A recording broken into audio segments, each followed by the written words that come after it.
Hello বন্ধুরা, Pamela চ্যানেলে সবাইকে স্বাগত। চলে এসেছি আজকে তোমাদের সামনে নতুন একটা রেসিপি নিয়ে। মায়ের হাতের স্পেশাল আনারসের চাটনি, যেটা আমার মা খেতে তো খুবই ভালোবাসে, সাথে বানাতেও কিন্তু খুব ভালোবাসে। প্রত্যেক দিন তো আমি আমার হাতের রেসিপি, আমার বানানোর রেসিপি তোমাদের সাথে শেয়ার করি। তাই ভাবলাম আজকে আমার মায়ের হাতের স্পেশাল রান্না, যেটা আমার মা খুব ভালো করতে পারে, সেটাই নয় তোমাদের সাথে শেয়ার করি। তাই চলে এসেছি আজকে আমার মায়ের হাতের স্পেশাল আনারসের চাটনির রেসিপি নিয়ে। তো যদি ভালো লাগে আজকের এই রেসিপি, তাহলে অবশ্যই লাইক কমেন্ট করে আমাকে কিন্তু জানাবে। এবং তোমরা যারা এখনো আমার চ্যানেলটি সাবস্ক্রাইব করোনি, তারা এই রকম নিত্য নতুন রেসিপি পাওয়ার জন্য অবশ্যই আমার চ্যানেলটি সাবস্ক্রাইব করে আমার পরিবারের সদস্য হয়ে যাও বন্ধুরা। চলো তাহলে শুরু করা যাক আজকের রেসিপি। আজ আমি তোমাদের সাথে শেয়ার করব আমার মায়ের হাতের আনারসের চাটনি। চলো তাহলে শুরু করা যাক। চাটনি খেতে আমার মা খুব ভালোবাসে, তাই আজকে তোমাদের সাথে আমি মায়ের হাতের স্পেশাল আনারসের চাটনি শেয়ার করছি। দেখো, আমার মা আনারসটা ছাড়িয়ে কেটে রেখেছিল, এখন ওটা গ্রেটারে গ্রেট করে নিচ্ছে। আমার মা চাটনি খেতে ভালোবাসে, তাই বিভিন্ন রকমের চাটনি বানাতেও খুব ভালোবাসে। আর তাই আজকে আমি তোমাদের সাথে মায়ের হাতের স্পেশাল আনারসের চাটনিটাই শেয়ার করছি। এর আগে আমি তোমাদের সাথে কাঁচা আমের চাটনিও শেয়ার করেছি, আর আজকে তোমাদের সাথে আমি আনারসের চাটনি শেয়ার করছি। ভালো লাগলে অবশ্যই আমাকে লাইক কমেন্ট করে জানাবে। তো এইভাবে সমস্ত আনারসটা গ্রেট করে নিতে হবে। দেখো, সমস্ত আনারসটা গ্রেট করে নেওয়া হয়েছে।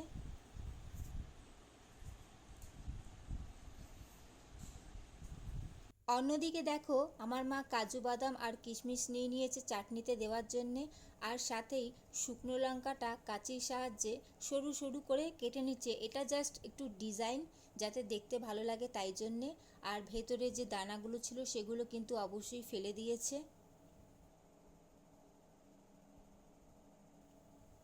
অন্যদিকে দেখো, কড়াইতে আনারসটা পুরোটাই দিয়ে দিয়েছে, আর এটা প্রথমে ভালো করে সেদ্ধ করে নেবে। আর এতে কিন্তু কোনো রকম জল দেওয়া হয়নি, এটা আনারস থেকেই যেইটুকুনি জল বেরিয়েছে সেটাই। আর এটা অবশ্যই ঢাকা দিয়ে সেদ্ধ করে নিতে হবে, বেশিক্ষণ লাগে না, 3-4 মিনিটের মতন। 3-4 মিনিট বাদে দেখো, ঢাকনা খুলে আমার মা পরিমাণ মতন চিনি দিয়ে দিয়েছে, আর চিনিটা তোমাদের হিসাব অনুযায়ী দিয়ে দেবে।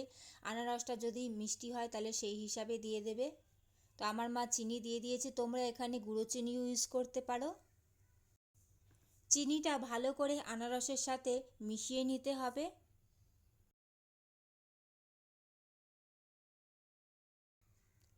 এবার দেখো, আমার মা একটু বিট নুন আর একটু নর্মাল নুন দিয়ে দিয়েছে।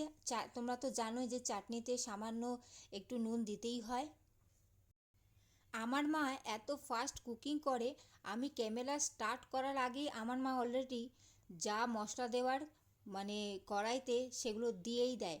তাই জন্য তোমাদেরকে আমি ঠিকঠাক দেখাতে পারছি না, তোমাদেরকে আমি মুখে বলে দিচ্ছি। চাটনিটা অলমোস্ট রেডি হয়ে গেছে। তো নামানোর আগে আমার মা যে শুকনো লঙ্কাগুলো ডিজাইন করে কেটে রেখেছিল সেটা পুরোটাই দিয়ে দিল, এর সাথেই কিশমিশ দিয়ে দিয়েছে।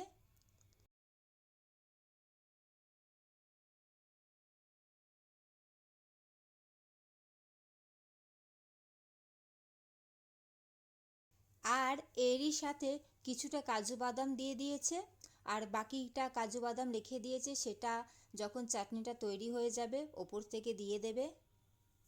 ফাইনালি রেডি হয়ে গেল আনারসের চাটনি। রেডি হয়ে গেল বন্ধুরা, দেখো আজকের রেসিপি আনারসের চাটনি। আর বেঁচে যাওয়া কাজু বাদামটা আমার মা উপর থেকে ছড়িয়ে দিয়েছে। তোমাদের যদি আজকের এই রেসিপি ভালো লাগে অবশ্যই কমেন্ট করে জানাবে, এবং অবশ্যই একবার এই রেসিপিটা এইভাবে ট্রাই করবে, তোমাদের সবার খুবই ভালো লাগবে। কেমন লাগলো বন্ধুরা আজকের আমার মায়ের হাতের স্পেশাল আনারসের চাটনির ভিডিও দেখে? অবশ্যই সেটা কমেন্ট করে জানাবে, এবং ভালো লাগলে অবশ্যই এই রেসিপিটা অবশ্যই ট্রাই করো একবার এইভাবে, তোমাদের খুবই ভালো লাগবে। আমি চাটনি খেতে অতটা ভালোবাসি না, কিন্তু রেসিপিটা দেখে আমার সত্যি খুব পছন্দ হয়েছে। আর এত তাড়াতাড়ি হয়ে যায় আর এত কম উপকরণ দিয়ে, সেটা না দেখলে বিশ্বাস করতে পারতাম না। আর চাটনি, যে কোনো চাটনি খুব তাড়াতাড়ি হয়ে যায় কিন্তু, আর চাটনি খাওয়া কিন্তু খাবারের শেষ পাতে খুবই ভালো। তো চলো তাহলে বন্ধুরা, আজকের মতন আসি, দেখা হচ্ছে আবার খুব তাড়াতাড়ি নতুন কোনো রেসিপি নিয়ে। ততক্ষণ তোমরা ভালো থেকো, সুস্থ থেকো এবং নিজেদের যত্ন নিও।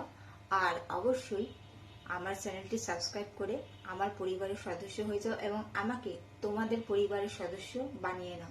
চলো তাহলে, টাটা।